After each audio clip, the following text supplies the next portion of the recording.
আসসালামু আলাইকুম, শুভ সকাল। আর মাশাআল্লাহ ভালো একটা শীত পড়তেছে। এই শীতের দিনে আমরা আজকে নিজেদের লাগানো একটা কুমড়া বানাইতেছি। এই কুমড়া বানানোর জন্য দীর্ঘ 4-5 দিন ধরে প্ল্যানিং চলতেছে। এরপরে যাই রুনি ভাই কি বানাইতেছেন একটু বলেন তো। রুনি ভাই ক্যামেরার সামনে আসেন। ভাই আমরা আজকে মিষ্টি কুমড়া বানাবো কেনাত ফিশ দিয়ে। কালকে কেনাত মানে ফিশটা কাটা হয়েছে। কিংফিশ আর কি, দিয়ে, বাংলাদেশে কিংফিশ বলে, তো ইংলিশ আর কি কিংফিশ ঠান্ডা বলে। কেমন উপভোগ করতেছেন ভাই? ঠান্ডা প্রচুর কিন্তু। ঠান্ডায় ভালোই ফিল করতেছে মোটামুটি। এখন একটু রৌদ্র তাপ এসে পড়ছে, এখন মোটামুটি ভালো লাগতেছে। এখন ভালো কিছুক্ষণ লাগতেছে। আগে অনেকটাই ঠান্ডা ছিল। ঠান্ডা ছিল। এখন আমরা যাইতেছি কোথায়? আমরা যাচ্ছি এখন ওই যে আরেকটা ধনিয়া বাগানে। সাইডে। ধনিয়া আনতে আমাদের বাঙালি যাইতেছি। ভাইয়েরা ধনিয়া লাগাইছে, আমরা ওইখান থেকে ধনিয়া পাতা আনবো।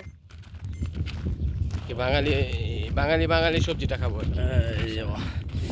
এই যে প্রচুর শীত, অবস্থা অনেক খারাপ।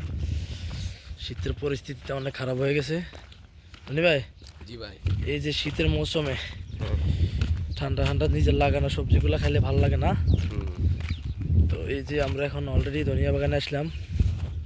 এখান থেকে কাটি দেন। এই যে সে একটা বাগান লাগাইছে, সে একটা বাগান। এই যে সব সবজি